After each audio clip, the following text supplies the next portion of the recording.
नमस्कार और स्वागत है आपका अपने YouTube channel study with news में। और जैसा कि आप जानते हैं, आपका ये जो चैनल है उसमें हम झारखंड टेट, टीजीटी और पीजीटी की तैयारी सोशल साइंस सब्जेक्ट कक्षा 6 to 12 एनसीईआरटी बेस पे कराते हैं। तो जैसा कि आपने पढ़ लिया है संगम काल को, चोल, चेर, पांड्य को, है ना, इन सभी को हमने कंप्लीट करा दिया है। चालुक्यों को भी हमने पढ़ लिया है। और आज आपका जो चैप्टर है, आप हेडलाइन देख सकते हैं, वो है चोल साम्राज्य। अब आप कहेंगे कि हमने तो चोल, चेर और पांड्य को पढ़ लिया है, तो फिर से आप चोल को क्यों पढ़ा रहे हैं? तो मैं आपको बता दूं, ये जो चैप्टर है वो चोल को हम फिर से नहीं पढ़ रहे हैं, बल्कि चोलों की दूसरी शाखा को पढ़ रहे हैं। ठीक है, तो हमने चोल को फिर से रिपीट कर ले। चोल की जो प्रथम शाखा रहती है उसमें उनकी राजधानी उरेउर रहती है ना। हमने संगम काल में चोल को पढ़ा है, ठीक है। तो उसमें हमने उरेउर को पढ़ा था, याद है। इनका जो निशान रहता है वो बाघ रहता है।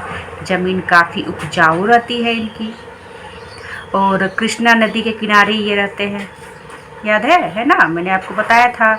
और इन्होंने बांध भी बनाया था। बांध इन्होंने कहाँ से बनाया था? तो बांध इन्होंने श्रीलंका से 12,000 दासों को जीत कर, दासों को लाकर इन्होंने बांध बनवाया था, जो कि भारत में आज सबसे पुराना बांध है ना।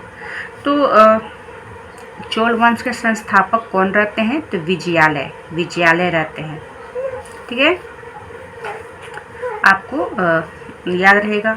और तो यही इन्हीं की जो शाखा थी, पूछिए ये शाखा कैसे बनी? तो देखिए, जब ये सम्राट थे तो धीरे धीरे, क्योंकि एक वंश में सभी तो महान शासक नहीं रहेंगे, है ना, उनका भी तो पतन होगा।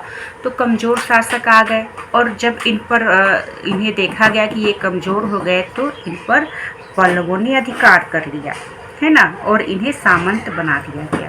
और जब पल्लव कमज़ोर हो गए तो फिर से इन पर चोलों ने आधिपत्य कर लिया, और वो फिर से चोल जो है वो शासक बन जाते हैं, ठीक है। तो चोल जब दोबारा सामंत से राजा बनते हैं तो हम उन्हें ही पढ़ेंगे, ठीक है। तो ये हो गई आपकी दूसरी शाखा। तो चोलों की प्रथम राजधानी रहती है उरेउर, दूसरी रहती है तंजौर, ठीक है। देखिए, हमेशा की तरह मैं आपको फिर से अपनी भाषा में अच्छी तरह समझा दूंगी, और फिर हम किताबी भाषा को पढ़ेंगे, ताकि आपको कोई कन्फ्यूज़न ना हो, क्योंकि किताब तो आप भी खरीद सकते हैं, पढ़ सकते हैं, है ना। तो ये जो दूसरी शाखा है, क्योंकि दोनों के बीच में 300-400 साल का गैप रहता है, ठीक है। तो दूसरी शाखा थी ये पल्लव के सामंत रहते हैं, ठीक है। विजयालय जो रहते हैं वो संस्थापक थे, लेकिन अपराजित अंतिम शासक रहता है पल्लव वंश का, और उसे हराता है आदित्य प्रथम, जो कि चोल वंश के द्वितीय शाखा के संस्थापक हो जाते हैं, ठीक है। आपने समझा, ठीक है। तो आदित्य प्रथम ने पल्लव के राजा अपराजित को हराया, ठीक है। ये हो गए आदित्य प्रथम। आदित्य प्रथम के बारे में हम विस्तार से पढ़ेंगे जब हम किताब को पढ़ेंगे, ठीक है। यहाँ पर मैं आपको सिर्फ कहानी समझा रहा हूँ, ठीक है। तो क्या होता है, आदित्य प्रथम के बाद आता है परांतक प्रथम, ठीक है। कौन?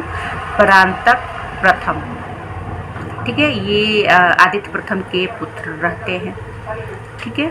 और इन्होंने उपाधि किसकी धारण की, किसको हराया, हम डिटेल्स में पढ़ेंगे। लेकिन यहाँ पर आप जान लें कि इन्होंने पांड और राष्ट्रकूट से इनकी लड़ाई होती है, और पांडव की राजधानी क्या रहती है? मदुरई, है ना। पांड्य की राजधानी रहती है मदुरई, जिसे जीत लिया परांतक प्रथम ने। मदुरई को जीत लिया परांतक प्रथम ने, ठीक है।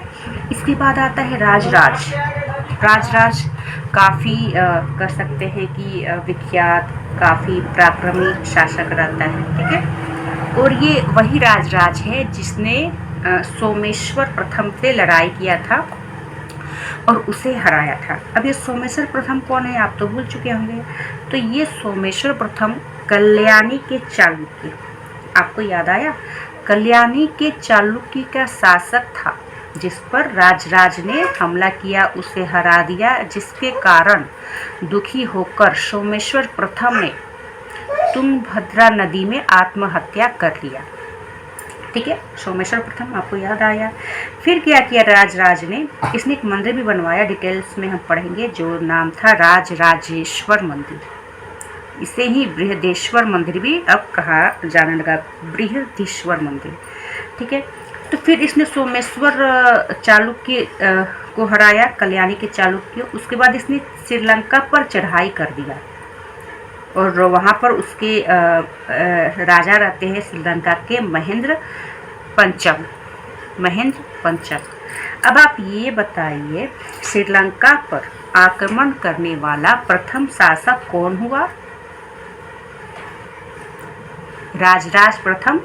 नहीं, बिल्कुल नहीं। आपने फिर से आपको याद करा दूं, राजराज प्रथम श्रीलंका पर आक्रमण करने वाला प्रथम शासक नहीं था। प्रथम शासक था करिकाल।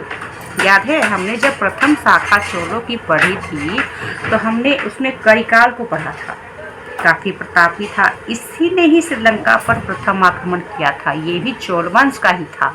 प्रथम शाखा चोल वंश का करिकाल ही था जिसने श्रीलंका पर आक्रमण किया था और वहाँ से उसने 12,000 दासों को लाया और बांध का निर्माण करवाया।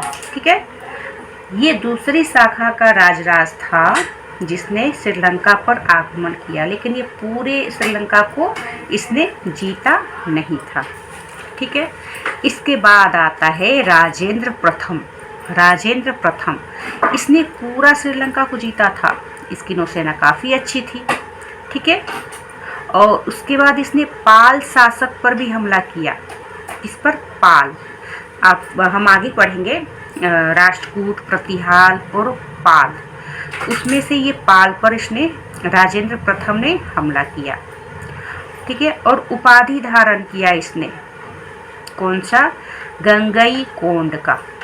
ठीक है, और फिर ये वहाँ से गंगा जल को लाता है और अपना इसका जो राजधानी रहती है उसके बगल में एक शहर रहता है, उसने नए राजधानी का निर्माण किया और उसका नाम रखा गंगई कोंड चोलपुरम। ठीक है, तो 3 राजधानी हो गई चोलों की, 3 राजधानी, उरेऊर, तंजावुर और गंगई कोंड चोलपुरम। ठीक है, उस कुंड का नाम इसने रखा चोल गंगम।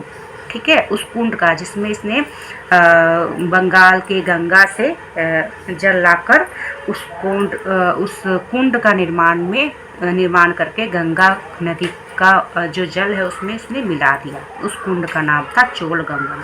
ठीक है, तो पालों पर आक्रमण किया और वहाँ से गंगा जल लाया, श्रीलंका को पूरा जीता इसने। फिर क्या हुआ कि चीन में ना इंडोनेशिया का शासक आया। ठीक है, तो इस बात की खबर इसे लग गई, इसने फिर से अपनी नौसेना को भेजा। ठीक है, और सुमात्रा द्वीप को इसने जीत लिया। किसने? राजेंद्र प्रथम ने। किसने? राजेंद्र प्रथम ने। ठीक है, तो ये है आपके चोल, द्वितीय शाखा के चोलों के जो शासक रहे, इतने विख्यात, राजराज प्रथम, राजेंद्र, इसे राजेंद्र चोल भी कहा गया। ठीक है, और इसमें ना कह सकते हैं कि हम आगे जब पढ़ेंगे तो चोल प्रशासन, उनके कर, समिति, ठीक है, इन सभी को हम जानेंगे और फिर से इनके बारे में विख्यात से डेट वाइज, है ना, क्रम वाइज और भी ज़्यादा हम इनको जानेंगे किताबी भाषा में। तब तक के लिए आप पढ़ते रहें और आगे बढ़ते रहिए। धन्यवाद।